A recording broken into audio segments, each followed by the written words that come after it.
Attendez, messieurs, il faut pas mélanger des pommes et des poires. Oui, je vous force pas. Plus on est, plus c'est drôle en fait. L'important c'est de partager ce moment. Je crois que oui. C'est très bizarre. C'est génial. Ça, je pourrais en écrire tout. L'invité du matin.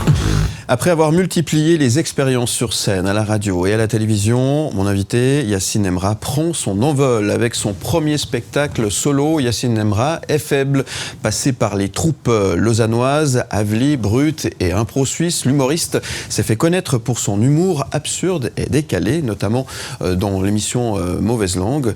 Engagé, il a également créé la série Nous Autres, abordant le racisme ordinaire avec une touche d'ironie et de dérision. Avec ce premier seul en scène, mon invité Yacine Emra ose la vulnérabilité et transforme ses doutes, faiblesses et maladies chroniques en matière comique, prouvant que l'autodérision peut être un véritable exutoire. Le spectacle est à découvrir du 20 au 29 mars prochain au Bar Club ABC à Lausanne, dans le cadre de la quinzaine du stand-up du théâtre Boulimie. Bonjour Yacine Emra. Bonjour Philippe Morax. Comment ça va ? Très mal. Du coup, je peux faire un deuxième spectacle. Il dit ça parce qu'il n'est pas très matinal. En non, fait, c'est horrible, c'est horrible pour moi ce qui se passe. Non, mais ouais, parce que tu stresses comme un malade, là, je pense. C'est des boules d'angoisse tous les jours. Je me réveille en ayant envie de gerber. C'est ça la réalité du stand-up, c'est ça la réalité de l'humour. Vous croyez que c'est fun derrière ? En fait, je suis en train d'apprendre du par cœur, j'ai l'impression d'être à l'Uni à nouveau. Mais c'est super. Ouais, avant de monter sur scène, tu te dis chaque fois, mais pourquoi j'ai fait ça, c'est ça ouais. Mais c'est drôle parce que je fais aussi de l'improvisation théâtrale. Ouais. Et l'impro, j'ai plus aucun trac. Ouais. Et là, je suis en train de redécouvrir ce que tout le monde me dit en faisant, mais t'as pas peur de monter sur scène ? Ça faisait 10 ans que je disais non. Et là, je suis un peu en train de faire, oh mon Dieu, je vais faire faux. Et c'est fou. Mais c'est très excitant aussi. Ouais. Alors l'improvisation, on va en parler évidemment. L'improvisation, c'est vrai que ça se prépare pas de la même manière finalement. Hein. T'as un peu plus de liberté, je dirais. Quoique, c'est assez cadré quand même. Là, t'as un texte à respecter, il y a un timing à tenir, il y a un rythme à avoir. Là, c'est une grosse mise en danger finalement. C'est ça qui change finalement peut-être. Ah mais clairement, je pense que la différence entre l'impro et puis un seul en scène de stand-up d'une heure, c'est que, enfin vraiment, l'impro c'est sauter en parachute et juste actionner un parachute. Et du coup, sauter, tout le monde peut le faire. Et puis, ce qui s'agit, c'est d'avoir son parachute. Alors que là, je dois piloter un avion pendant 1 heure. Et c'est la première fois que je pilote un avion pendant 1 heure. Et ça demande quand même beaucoup de travail et d'expérience et d'expertise. Ouais. Et c'est une toute autre dimension, mais ça permet aussi de mettre en œuvre un travail peut-être plus réfléchi, parce que tout ça, c'est le résultat quand même vous allez le voir, attention, c'est le moment glamour du spectacle. C'est 3 ans de thérapie, c'est 3 ans d'introspection. Ouais. En fait, pour moi, c'est assez émouvant de faire ce spectacle. C'est aussi l'aboutissement d'une espèce de chemin personnel que j'ai fait après. Je fais un gros burn-out, j'ai fait une dépression. Et ça m'a permis de sortir de tout ça. Et puis c'est maintenant que j'ai un peu le recul là-dessus, je me suis dit tiens, peut-être que je crois qu'il est temps de faire un spectacle là-dessus. Ouais. C'est cool. Alors justement, pourquoi avoir choisi d'intituler ton spectacle Yacine Emra est faible ? Alors, quand on m'a proposé de le faire, à la base, c'était quand j'étais un peu dans le down de cette période qui allait pas très bien. C'est soigner le mal par le mal ? C'était soigner le mal par le mal, et puis c'était parler de la faiblesse et de quand ça va pas bien. Et je pense très sincèrement que maintenant, je vais beaucoup mieux. Et c'est un des éléments du spectacle, et je pense que c'est plus un spectacle sur l'acceptation de la faiblesse. Et ça parle beaucoup, en fait, du fait que j'étais un enfant privilégié, mes parents avaient de l'argent, et que j'ai grandi dans un milieu où on m'a beaucoup dit que j'étais génial, et en plus j'étais fort à l'école, et donc je m'attendais spécifiquement, et en plus j'avais artistiquement peut-être l'esprit ailleurs, donc les gens se disaient waouh, il est sacrément imaginatif celui-là. Ouais. Et je pense que dans ma tête, je me suis dit, mais tout le monde dit que je suis génial, donc ça veut dire que je vais devenir Michel-Ange ou Napoléon. Puis quelques années plus tard, tu te retrouves à avoir 33 ans, et puis à être allongé en slip dans ton lit, à regarder toutes les saisons de Monk pendant 2 semaines. Tu te dis, ah ouais, en fait, j'en suis pas là où j'avais prévu d'être, et je pense que c'est très peu probable que je le sois, et c'est pas grave. Donc tu l'as dit, ça a été... D'écrire cette pièce, enfin ce spectacle, ça a été une sorte de thérapie, c'est ça ? Tu l'as dit clairement, c'est ça. Là, c'est un exutoire, vraiment. C'est vraiment un exutoire, et puis je crois qu'aussi, tu sais, quand tu fais du stand-up, des fois tu te bats contre le syndrome de l'imposteur et le fait de te dire que peut-être t'as rien à raconter.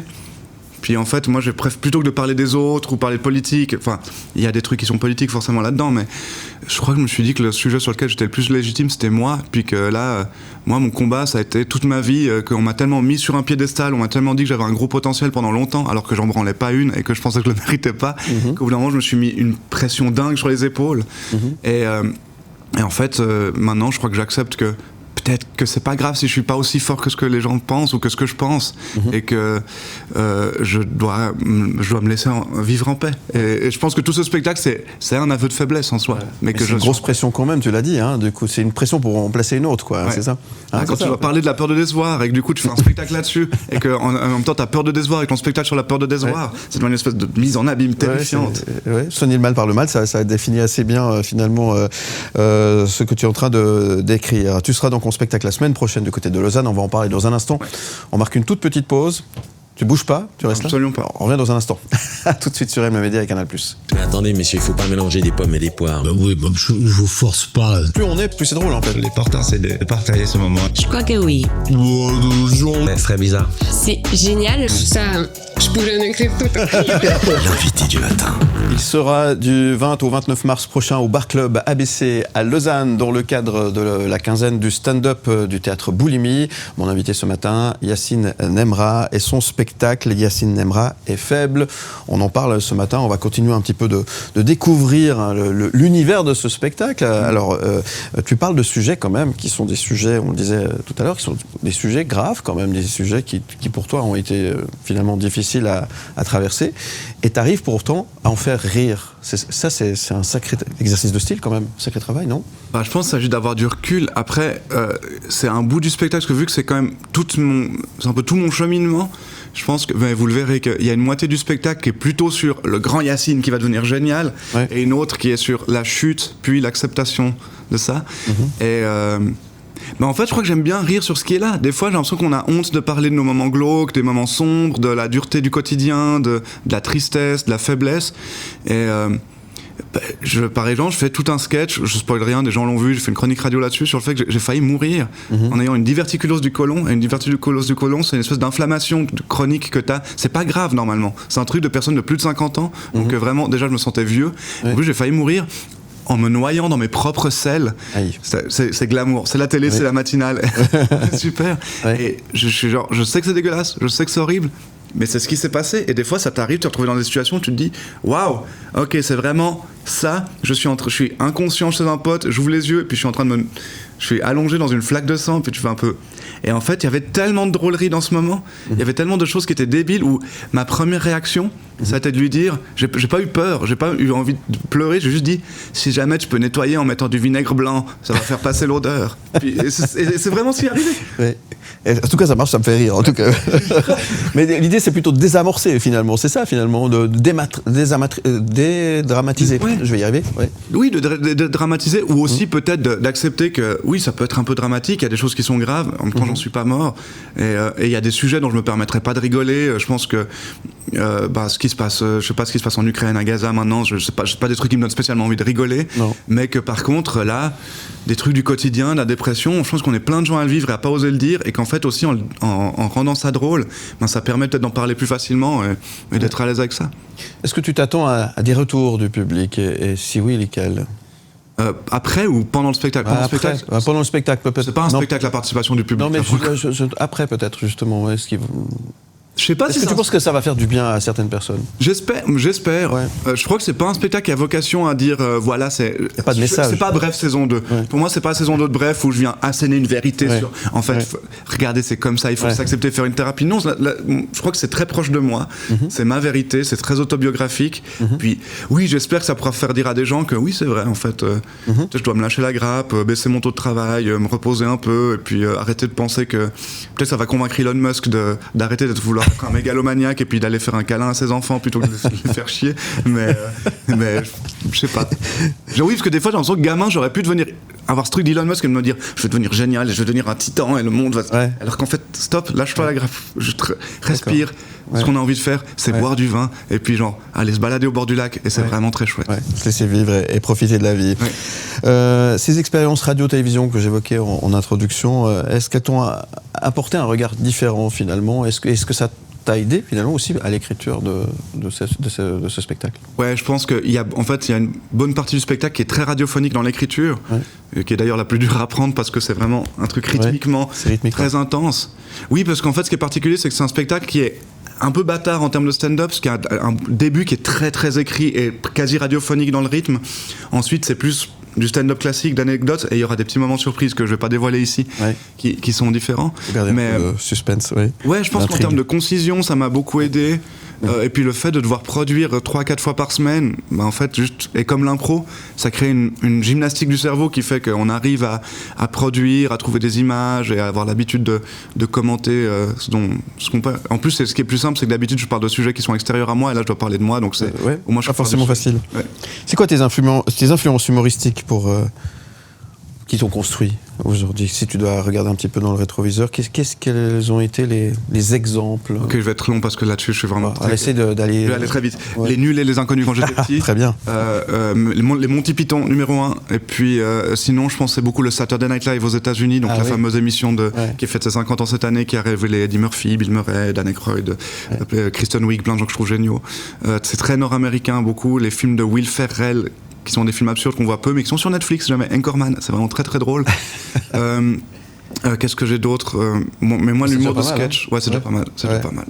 Voilà. Et ça, c'est vraiment des sources.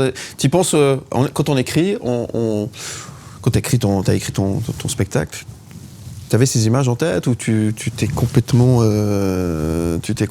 mis dans ton truc à toi, dans ta bulle à toi? Non, on les a, et moi ça m'est souvent arrivé de re-regarder des trucs qui me font beaucoup rire pour me reconnecter à qu'est-ce qui me fait rire, ou même regarder mes propres chroniques en me disant pourquoi est-ce que je trouvais ça drôle, parce que des fois tu t'oublies là-dedans parce que tu te mets trop de pression. Et c'est vrai qu'aller revoir des sketchs des Monty Python, je sais pas, de Blanche Gardin, de Louis C.K., Ricky Gervais, tout ça, c'était une bonne leçon d'écriture et de concision. Quel regard tu portes sur la scène stand-up romande? Parce que ça bouge pas mal. Elle est incroyable. Vous êtes tous au taquet en ce moment. Oui, là je vois, par exemple, à la quinzaine du stand-up, il y aura Johan Provenzano, Lord Betrave qui est juste génial, Donna Senaman qui est super. Quand je vois tous ces gens qui s'exportent en France, je suis co-auteur pour Yann Marguet à Quotidien, il y a Kominek, etc. Marina Rollman, évidemment, qui est notre queen à tous. C'est génial. Je pense que c'est pas pour rien qu'on s'exporte autant. Il y a un bassin qui est fou, et je pense que beaucoup de gens devraient aller voir. Et ce que je trouve des fois un peu dommage, c'est que vu qu'on a un bassin de population très petit, je pense qu'on peut arriver dans un petit moule où on a besoin de plaire à tout le monde, parce que du coup on fait souvent des plateaux où c'est des gens très différents, donc on doit faire des trucs qui peuvent être un peu génériques. Et j'aimerais bien qu'on puisse trouver des lieux qui nous permettent de plus exprimer nos spécificités, et parce qu'il y a tellement de talent que ce serait cool de voir des fois peut-être qu'on soit poussé à faire des propositions plus originales. Merci Yacine d'être avec nous. Yacine Nemra et Feb, son spectacle donc abordé la semaine prochaine, ça se passe à Lausanne du 20 au 29 mars au Bar Club du D, avec de l'ABC. C'est en dessus du D, effectivement. Oui, merci de préciser. Dans le cadre de la quinzaine du stand-up théâtre Boulimie. On passe au oui-non, tu es prêt? Formidable. Allez, c'est parti.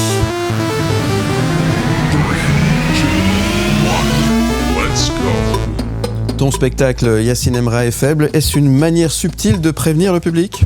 Non. L'impro, c'était une excuse pour éviter d'apprendre des textes? Oui. Tu te moques de tes propres faiblesses sur scène. Est-ce plus efficace qu'un psy? Non. As-tu déjà regretté une blague en plein spectacle? Oui. Improviser sur scène, c'est un super pouvoir ou une prise de risque insensée? Oui, c'est pas la bonne. C'est mal foutu ce coup. Ouais, c'est mal foutu, ouais. Tu fais de la radio et de la télé. Est-ce que la scène est plus impitoyable? Oui.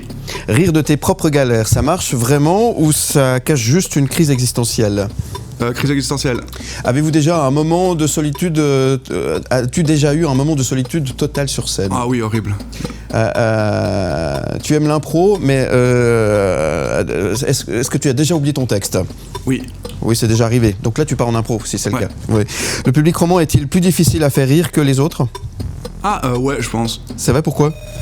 Parce que je pense qu'il faut être c'est ce que je disais avant, il faut être très accessible et il faut beaucoup introduire les choses, et des fois c'est un public de gens géniaux et cultivés, mais parfois il faut beaucoup je pense que les rêves par exemple, il faut beaucoup les introduire. Désolé, j'ai sauté 2 lignes, c'est pour ça que je me suis trompé tout à l'heure. Et puis est-ce que tu ris des fois de tes propres blagues en spectacle? Oui. C'est bien, c'est pas bien ça ou pas? Je pense que c'est pas très bien, mais j'ai honte, mais je m'amuse. J'aime bien me surprendre avec l'info, donc du coup, des fois, je me fais rire. C'est quoi les projets pour la suite, après ce spectacle que tu vas tourner? T'as déjà des idées, t'as déjà des choses? Tu fais beaucoup de choses déjà. Mais... oui, donc je continue à faire des chroniques sur Couleur 3 et à la première. Normalement, je vais devoir faire des vidéos pour Couleur 3 également. Et mon spectacle, je vais le jouer au Nouveau Monde à Fribourg le 3 octobre. Et en novembre, vous pourrez noter les dates peut-être, au Théâtre de la Grenette à Vevey. Tu viendras nous trouver? Oui, avec plaisir. On fait ça? Oui, grave. Qu'est-ce qu'on peut te souhaiter aujourd'hui? Par un grand M. d'enfin être détendu. Ce serait super. D'accord, on te le souhaite. Merci beaucoup Yacine Emra d'être venu ce matin. On te retrouve en podcast et en image sur le site mlemedia.ch. Et puis la semaine prochaine, on vient te voir et on vient rire à Lausanne. Ça marche ? Merci infiniment. À bientôt. Merci. Salut. Où tu veux. Comme.